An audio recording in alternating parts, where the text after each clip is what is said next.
Kapag nakakita ka ng isang batang may polio, masasabi mo bang pinarusahan siya ng Diyos dahil salbahe siya o masuwayin sa mga magulang niya? Kapag nagkasakit ka, iniisip mo ba kung ano ang nagawa mong mali at nagaganyan ka? Iniisip mo ba na may ginawa kang masama kaya ka pinaparusahan ng Diyos? Matagal nang inaakala ng karamihan na ang pagkakasakit ay parusa ng Diyos. Marami ang naniniwala na ang karamdaman ay dahil sa kasalanan ng taong may sakit o dahil sa kasalanan ng kanyang mga kamag-anak at naparusa ito dahil sa kasalanang yun. Naniniwala rin ng ilan na ang mga salot ay parusa galing sa Diyos dahil sa kanilang mga kasalanan. Kung totoo yan, pinarusahan ba ng Diyos ang maraming namatay sa mundo dahil sa salot noong 2020? O hindi kaya resulta lang yun ng isang viral infection gaya ng napatunayan ng mga doktor? Baka maitanong ng ilan, talaga bang ginagamit ng Diyos ang sakit para parusahan ang mga tao dahil sa kanilang mga kasalanan? Pero take note, may mga panahon noon na pinarusahan ng Diyos ang mga tao dahil sa espesipikong pagkakasala. Pero hindi sinasabi ng Biblia na ginagamit ngayon ng Diyos ang mga sakit o trahedya para parusahan ang mga tao. Isipin mo ito ng mabuti. Kung ang sakit at pagdurusa ay nararapat na kaparusahan mula sa Diyos, bakit nagpagaling ng mga taong may sakit ang kanyang anak na si Jesus? Hindi ba parang sinasalungat ni Jesus ang katarungan at katwiran ng Diyos? Hinding-hindi kukontrahin ni Jesus ang Diyos. Sinabi ni Jesus sa Juan 8:29, "Lagi kong ginagawa ang mga gusto niya." Maliwanag ang sinasabi ng Biblia. Ang Diyos ay hindi kailanman magiging tiwali. Halimbawa, hinding-hindi niya pangyayarihin ang isang aksidente sa eroplano na papatay ng daan-daang inosenteng tao para lang parusahan ang isang taong nakasakay doon. Di ba? Nakuha mo ba ang punto? Alam ni Abraham na matuwid ang Diyos at hindi niya magagawang lipulin ang mga matuwid kasama ng masasama. Sabi pa nga ni Abraham sa Genesis 18:23, "Malayong mangyari na patayin mo ang matuwid kasama ng masama. Sa gayon ay pareho ang magiging kahihinatnan ng matuwid at ng masama. Malayong mangyari na gawin mo yan, hindi ba gagawin ng hukom ng buong lupa kung ano ang tama?" Sinasabi rin ng Biblia na hindi gumagawa ng masama ang Diyos. Hinding-hindi siya gagawa ng mali. Ang pagdurusang nararanasan natin ay hindi parusa ng Diyos dahil sa ating kasalanan. Nilinaw ito ni Jesus nang makakita siya at ang mga alagad niya ng taong bulag mula pa ng ipanganak ito. Basahin natin ang Juan 9:1-3. Habang naglalakad, nakita ni Jesus ang isang lalaking ipinanganak na bulag. Tinanong siya ng mga alagad niya, "Rabbi, sino ang nagkasala at ipinanganak na bulag ang taong ito? Siya ba o ang mga magulang niya?" Sumagot si Jesus, "Hindi ang taong ito ang nagkasala o ang mga magulang niya, pero nagbukas ito ng pagkakataon para maipakita ang mga gawa ng Diyos." Tiyak na nagulat ang mga alagad ni Jesus nang sabihin niya na hindi ang taong yon o ang mga magulang nito ang nagkasala kung kaya nabulag ito. Hindi lang pinagaling ni Jesus ang pagkabulag ng taong yon, ipinakita rin niya na mali ang paniniwalang ang pagdurusa ay parusa mula sa Diyos. Sa ngayon, isang kaaliwan para sa mga may malulubhang sakit na malamang hindi Diyos ang sanhi ng kanilang pagdurusa. Isipin mo ito, bakit pinagaling ni Jesus ang mga taong may sakit kung pinarurusahan sila ng Diyos? Di ba? Basahin natin ang Santiago 1:13. Kapag dumaranas ng pagsubok, huwag sabihin ninuman, "Sinusubok ako ng Diyos." Dahil ang Diyos ay hindi masusubok na gumawa ng masama at hindi rin niya sinusubok ang sinuman na gumawa ng masama. At saka, malapit nang alisin ng Diyos ang mga bagay na masama na matagal nang nagpapahirap sa mga tao, kasama na ang sakit, kirot, at kamatayan. Pinagaling ni Jesucristo ang lahat ng may sakit. Nang pagalingin ni Jesus ang lahat ng lumapit sa Kanya, ipinakita niya ang gagawin ng kaharian ng Diyos para sa buong mundo. Ito ang nakasulat sa Apokalipsis 21:4-5. At papahirin niya ang bawat luhas sa mga mata nila at mawawala na ang kamatayan, pati ang pagdadalamhati at ang pag-iyak at ang kirot. Ang dating mga bagay ay lumipas na. At sinabi ng nakaupo sa trono, "Tingnan mo, ginagawa kong bago ang lahat ng bagay." Sinabi rin niya, "Isulat mo dahil ang mga salitang ito ay tapat at totoo."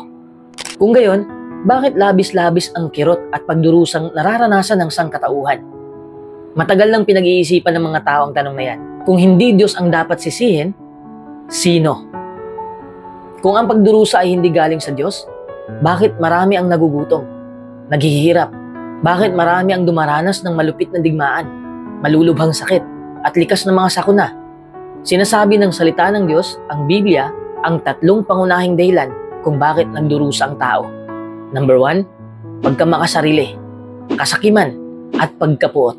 Basahin natin ang Ecclesiastes 8:9. Nakita ko ang lahat ng ito at itinuon ko ang pansin ko sa bawat bagay na ginawa sa ilalim ng araw, sa panahong ang tao ay namamahala sa kapwa niya sa ikapipinsala nito. Kadalasan, nagdurusa ang mga tao dahil binibiktima sila ng sakit at malulupit na tao. Number 2, panahon at di inaasahang pangyayari. Basahin natin na Ecclesiastes 9:11. Lahat sila ay naaapektuhan ng panahon at di inaasahang pangyayari. Ibig sabihin, nagkataong sila ay nasa maling lugar sa maling panahon, o may nangyaring aksidente, o dahil sa kapabayaan o pagkakamali ng iba. Number 3, ang masamang tagapamahala ng daigdig.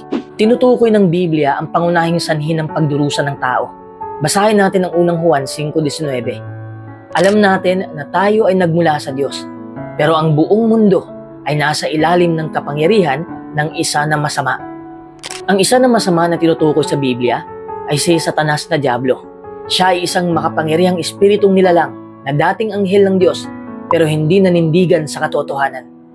May iba pang espiritong nilalang na sumama kay Satanas at nagrebelde laban sa Diyos at naging mga demonyo. Mula nang magrebelde sila, kinukontrol na ni Satanas at ng kanyang mga demonyo ang mga pangyayari sa mundo. Totoo ito lalo na sa ating panahon dahil ang Diablo ay galit na galit at inililigaw niya ang buong mundo kaya naging kaawa-awa ang lupa. Talagang si Satanas ay isang malupit na diktador. Tuwang-tuwa siya kapag nakikita niyang nagdurusa ang mga tao. Si Satanas, hindi ang Diyos, ang sanhi ng pagdurusa ng tao. Isipin mo ito ng mabuti. Tanging isang walang puso at malupit na tagapamahala ang magdudulot ng pagdurusa sa inosenteng mga tao. Sa kabaligtaran, sinasabi ng Biblia sa unang Juan 4:8, ang Diyos ay pag-ibig. Dahil siya ay maibigin, imposibleng gumawa ng masama ang tunay na Diyos. Hinding-hindi gagawa ng mali ang makapangyarihan sa lahat. Pero baka maitanong mo, hanggang kailan pahihintulutan ng Diyos ang malupit na pamamahala ni Satanas? Gaya ng nakita natin, napupuot ang Diyos sa kasamaan at nasasaktan siya kapag nakikita niya tayong nagdurusa. Sinasabi rin ng kanyang salita sa unang Pedro 5:7, ihagis ninyo sa kanya ang lahat ng inyong alalahanin dahil nagmamalasakit siya sa inyo. Mahal tayo ng Diyos at may kapangyarihan siyang alisin ang lahat ng pagdurusa at kawalang katarungan. Ito ang sinabi ni Habakuk sa 1:2-3. O Diyos, hanggang kailan ako hihingi ng saklolo at hindi mo diringgin? Hanggang kailan ako makikiusap na iligtas mo ako sa karahasan at hindi ka kikilos? Bakit mo ipinapakita sa akin ang kasamaan? At bakit mo hinahayaan ang pag-aapi? Bakit nasa harap ko ang paggawasak at karahasan? At bakit laganap ang pag-aaway at labanan? Ipinapakita ba ng pagdaing ni Habakuk na kulang siya ng pananampalataya? Hindi naman. Tiniyak ng Diyos kay Habakuk na may itinakda siyang panahon para wakasan ang lahat ng pagdurusa. Kapag nagdurusa ka o kapag nagdurusa ang isang taong malapit sa'yo, baka maisip mo na mabagal ang Diyos at dapat ay kumikilos na siya. Pero tinitiyak ng Biblia sa 2 Pedro 3:9, ang Diyos ay hindi mabagal sa pagtupad sa pangako niya, gaya ng iniisip ng iba. Ang totoo, matiisin siya sa inyo dahil hindi niya gustong mapuksa ang sino man, kundi gusto niya na ang lahat ay magsisi. Kailan ba kikilos ang Diyos? Napakalapit na. Sinabi ni Jesus na may henerasyong makakakita sa mga pangyayari na magiging tanda ng mga huling araw ng sistemang ito. Ipinapakita ng katuparan ng hula ni Jesus sa ating panahon na malapit nang kumilos ang Diyos. Pero paano wawakasan ng Diyos ang lahat ng pagdurusa? Noong narito si Jesus sa lupa, ginamit ni Jesus ang kapangyarihan ng Diyos para tulungan ang mga nagdurusa. Halimbawa, sa dagat ng Galilea, muntik nang lumubog ang bangkang sinasakyan ni Jesus at ng mga apostol niya dahil sa isang malakas na bagyo. Pero ipinakita ni Jesus at ng kanyang ama na kaya nilang kontrolin ang puwersa ng kalikasan. Sinabi ni Jesus, tigil, tumahimik ka. Ang resulta, tumigil ang hangin at biglang naging kalmado ang paligid. Another example, kilala si Jesus sa kakayahan niyang magpagaling ng mga bulag at pilay, pati na ng mga epileptiko, kitongin at anumang uri ng sakit. Pinagaling niya ang lahat ng may sakit. Isa pang halimbawa, ginamit ni Jesus ang kapangyarihang ibinigay ng kanyang ama para paramihin ang kakaunting pagkain. Noong ministeryo niya sa lupa, iniulat na 2 beses siyang nagpakain ng libo-libo. Isa pang halimbawa, ipinapakita ng 3 ulat ng pagkabuhay muli na ginawa ni Jesus na may kapangyarihan ang kanyang Ama na nasa langit na alisin ang kamatayan. Isa sa mga taong binuhay niyang muli ay 4 na araw ng patay. Dinisenyo ng Diyos ang ating katawan na may kakayahang gumaling. Kapag nasugatan, nagasgasan, o nasaksak, sisimulan nito ang sunod-sunod na kamanghamanghang proseso para pagalingin ang malalaki at maliliit na sugat. Kikilos agad ang katawan para pahintuin ang pagdurugo, paluwangin ang mga ugat, pagalingin ang mga sugat, at palakasin ang mga kasukasuan. Kaya isipin mo ito ng mabuti. Kung dinisenyo ng may likha ang ating katawan na pagalingin ang mga sugat nito, makapagtitiwala rin tayo sa pangako niya na tutulungan niyang gumaling ang mga sugat ng ating puso. Basahin natin ang awit 147:3. Pinagagaling niya ang mga may pusong nasasaktan. Tinatalian niya ang mga sugat nila. Kung dumaranas ka ng trauma, paano ka makasisiguro na tutulungan ka ng Diyos na pagalingin ang iyong mga sugat, ngayon at sa hinaharap? Nangangako ang Diyos at mababasa natin sa Isaiah 41:10. Huwag kang matakot dahil kasama mo ako. Huwag kang mag-alala dahil ako ang Diyos mo. Papatibayin kita. Oo, tutulungan kita. Talagang aalalayan kita sa pamamagitan ng matuwid kong kanang kamay. Kapag alam ng isang tao na nagmamalasakit ang Diyos sa kanya, mapapanatag siya at magkakaroon ng lakas ng loob na harapin ang bawat hamon. Tinutulungan tayo ng kasulatan na magkaroon ng pananampalataya sa mga pangako ng Diyos para sa sangkatauhan. Halimbawa, sinasabi sa Apokalipsis 21:4 at 5 kung ano ang gagawin niya at kung bakit tayo makapagtitiwalang gagawin niya yon. Papahirin niya ang bawat luhas sa mata ng mga tao. Aalisin ng Diyos ang lahat ng ating pagdurusa at kabalisahan, pati ang mga problemang maliit na bagay lang para sa iba. Dahil nakaupo siya sa trono sa langit, gagamitin ng Haring makapangyarihan sa lahat ang kanyang kapangyarihan at otoridad para hindi na muling magkaroon ng pagdurusa at ibigay ang tulong na kinakailangan natin. Tinitiyak ng Diyos na ang kanyang mga pangako ay tapat at totoo. Itinataya niya ang kanyang reputasyon bilang tunay na Diyos sa katuparan ng kanyang mga pangako. Parehong makikita sa mga bagay na nilalang niya at sa Biblia ang personalidad at mga katangian ng ating makalangit na Ama. Pinasisigla tayo ng paglalang na kilalanin ang Diyos at makipagkaibigan sa Kanya. Pero tuwiran tayong inaanyayahan ng Biblia sa Santiago 4:8. Lumapit kayo sa Diyos at lalapit siya sa inyo. Sinasabi rin sa Gawa 17:27, hindi siya malayo sa bawat isa sa atin. Habang nakikilala mo ang Diyos, mas makukumbinsi ka na nagmamalasakit siya sa iyo. Paano makatutulong sa iyo ang pagtitiwala sa Diyos?